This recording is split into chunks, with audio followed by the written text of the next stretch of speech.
안녕하십니까, 알림이 황희두입니다.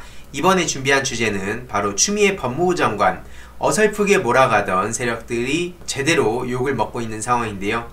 추미애 법무부 장관을 너무 우습게 알았다는 생각이 좀 들더라고요. 중요한 것은 최강욱 열린민주당 대표와 추미애 법무부 장관을 우습게 알았던 사람들이 지금 제2의 국정농단, 비선실세 프레임을 씌우려고 했지만 그게 터무니없이 실패한 이유, 그리고 오히려 추미애 법무부 장관의 그 강력한 모습에 많은 사람들이 검찰개혁을 할 수 있겠다는 그런 희망을 또 가진 것 같아서 이 내용을 간략하게 요약해봤습니다. 최근 법무부 들여다보는 최강욱, 추미애 입장문 가안 유출, 이런 식으로 보도가 나왔었죠. 얼핏 보면 최강욱 열린민주당 대표가 봐선 안 될 걸 보고 추미애 법무부 장관이 또 입장문 가안을 또 유출해서 이게 제2의 국정농단 비선실세 논란으로 이어지게끔 만들려고 했지만 그게 실패했습니다. 최근 추미애 장관이 절에 갔었죠. 근데 조선일보에선 이걸 누가 찍어줬을까 라고 보도를 했는데요. 역시 추미애다, 이런 생각이 들었습니다. 여성 장관에 대한 언론의 관음 증세가 심각하다며 정치권의 로비를 심하게 한다는 게 감지돼서 휴가를 연장한 겁니다. 이런 추미애 장관의 메시지는 뒷전이고 조선일보는 뒷모습 누가 찍었냐를 궁금해한 거죠. 언론은 추미애 장관의 소재를 파악하느라 온종일 난리도 아니었다고 하는데, 심지어 스님과 함께 사진을 찍었다는 걸 알고 스님한테 사진을 요구하기도 했다고 하는데요. 사진이 왜 필요했을까요? 일단 이것만 보더라도 얼마나 언론이 추미애 법무부 장관을 찾고 싶었겠습니까? 하지만 역시 이 추미애 법무부 장관은 만만한 상대가 아니었죠. 이런 걸 다 예상하라고 검찰에 또 로비를 예상을 하고 애초에 절로 가 있었는데, 그건 중요하게 생각하지도 않고 조선일보와 언론인들은 대부분 지금 추미애 장관이 어디서 무엇을 하고 있는지, 그리고 그 사진을 찍어준 사람은 누군지가 궁금했다는 거죠. 전형적으로 알아야 될 거는 알아보지도 않고 엉뚱한 거를 알아보고 있는 걸 지적을 한 겁니다. 기가를 해서 집 앞에 왔을 땐 이미 수많은 기자들이 있었다 하고요. 검찰이 계속 터무니없는 소리를 하자 존중하면 따르는 것이어야 한다라고 보좌관에게 언론 대응을 지시하기도 했다고 합니다. 중요한 것은 대검이 법무부에 알리기도 전에 이미 기자들한테 건의문을 배포했기 때문에 기자들이 추 장관의 집 앞으로 몰려들었던 것으로 추정이 되기에 이건 심각한 검언유착이라는 것이죠. 야당은 이런 것부터 문제 제기해야 되지 않겠습니까? 최강욱 대표와의 문건 유출 의혹 보도가 나오기도 했는데요. 이거에 대해선 제가 최근에 영상으로 직접 다루기도 했기 때문에 더 이상 설명이 필요 없지만, 중요한 것은 추미애 법무부 장관, 그리고 최강욱 대표, 그리고 민주당과 문재인 정부를 공격하려는 사람들은 애초에 팩트에 관심이 있는 게 아닙니다. 마치 배현진 씨가 대놓고 가짜뉴스를 뿌려가지고 열심히 똥볼 차고 국민들한테 정말 많은 비판을 받고 심지어 보수 진영에서도 욕을 먹고 있는 상황인데도 불구하고 저렇게 뻔뻔하게 그리고 당당한 모습을 보이는 걸 보면 이들은 애초에 팩트에 관심이 있는 게 아니었다는 거죠. 그래서 이 팩트에 관심 없는 이들의 실체만 알리더라도 더 많은 국민들이 납득을 할 거라고 생각합니다. 저들의 터무니없는 만행과 이 민낯을 말이죠. 그래서 언론이 원했던 건 최강욱 의원이 추미애 장관의 최순실이라는 프레임을 씌우고 싶었던 것인데, 돌이켜보면 집요하게 스님한테 사진을 요구한 것도 최순실 찾기 관음증 때문으로 보인다고 저렇게 지적을 하고 있고요. 이게 안 먹히니까 문고리 작전이 지금 전개되고 있습니다. 그래서 대면 보고를 받지 않는 장관, 이것도 제가 최근에 영상을 다루긴 했지만 정말 심각한 날조를 지금 벌이고 있다는 것을 직접 추미애 장관이 페이스북에 글을 남기고 있습니다. 역시나 중요한 것은 언론은 애초에 팩트에 관심이 없기 때문에 추미애 법무부 장관이 저렇게 직접 글을 남겨도 제대로 보도를 안 한다는 게 저는 정말 심각한 문제이고, 그렇기 때문에 언론 개혁이 너무나 시급하다고 생각을 합니다. 덧붙여 박원순 전 서울시장님의 무분별한 단독 의혹, 엠바고, 밭 이런 게 돌아다닐 때 저희가 느끼지 않았습니까? 언론이 정말 비상식적이고 비합리적으로 돌아가고 있다는 걸요. 그래서 추미애 장관은 진실을 외면하는 무능력은 관대하게 넘어가지만 관음증 중독은 선을 넘었다고 지적했습니다.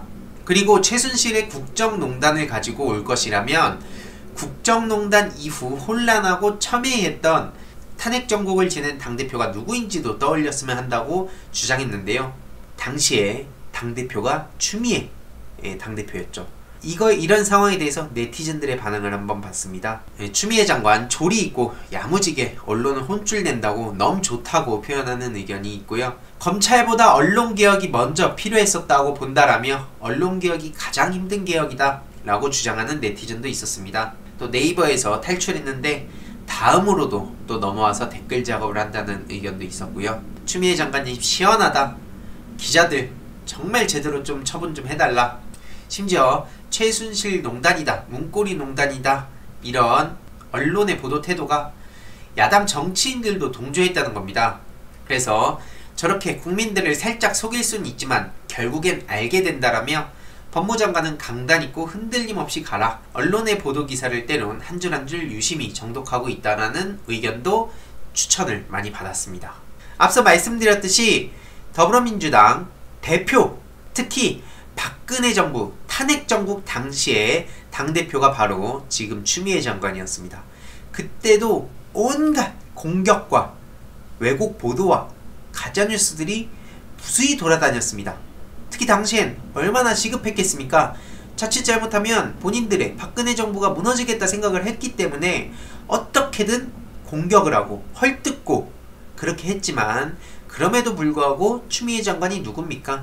판사 시절부터 추다르크라는 별명을 갖고 있지 않았습니까? 제가 과거에 추미애 법무부 장관 청문회 시절 그때에도 영상을 좀 다루기도 했지만 정말 소신있고 강단 있는 판사로 유명했던 추미애 법무부 장관, 한 당의 대표에 또 다선 의원까지 했던 사람이 그 서열로 보면은 훨씬 더 아래에 있는 법무부 장관으로 왜 갔을까를 저희가 집중해야 됩니다. 그만큼 검찰 이번엔 진짜 뜯어 고쳐야겠다, 그래서 그런 강력한 의지를 가지고 갔다고 누구나 추측할 수 있고요. 또 더 중요한 것은 검찰개혁을 넘어 이제 언론개혁까지, 심지어 이 추미애 장관을 둘러싼 이 관음증 보도까지도 정말 심각하다고 보는데요. 이 기자의 집 앞에 쫙 기자들이 진치고 있는 거, 이건 너무한 거 아닙니까? 본인들의 회사에 압수수색을 가면 채널A 어떻게 했습니까? 뭐 언론의 자유, 뭐 표현의 자유 얘기하면서 그런 건 열심히 막으려고 하고, 본인들이 그 남의 집 앞에 가가지고 진치고 있고, 이런 것들은 국민의 알 권리, 공공의 이익을 위한 목적입니까? 이게 말이 안 맞잖아요. 정말 이런 언론의 그 개혁을 위해서, 예를 들어서 세무조사를 한다고 하면 또 뭐라 그럽니까? 아니, 언론사도 당연히 기업 아닙니까? 그러면 세금 따박따박 내야죠. 근데 세무조사를 한다 그러면 또 언론을 위축시키려고 한다, 이딴 소리를 하고 있습니다. 그러니까 언론개혁이 사실 제일 어렵지 않나 라고 생각하실 수 있지만, 지금 1인 크리에이터, 이 유튜브 시장도 생겨나고 있고 국민들의 언론에 대한 신뢰도도 많이 떨어져 가고 있고, 이런 걸 종합해 봤을 때 언론도 정말 수명이 얼마 남지 않았다. 이 언론인들 중에서 정말 깨어있고 멋진 분들도 계시지만, 언론인들 중에 타락하고 기득권 편에 서가지고 우리 민주진영만 저격하고, 심지어 국민들을 속이는 가짜뉴스를 대놓고 뿌리고 단독 속보 의혹, 이런 걸로 국민들 눈속임하던 사람들, 이제는 서서히 이 사회가 변하고 있다는 걸 봤을 때 언론개혁도 저는 불가능하다고 생각하지 않습니다. 이렇게 박근혜 정부 무너지던 당시 당당하게 당대표로서 정말 강력하게 목소리를 내던 추미애 당시 당대표, 지금은 장관으로서 역시나 기죽지 않고 검찰개혁에 앞장서서 열심히 목소리를 내고 있는 모습을 보면 정말 든든합니다.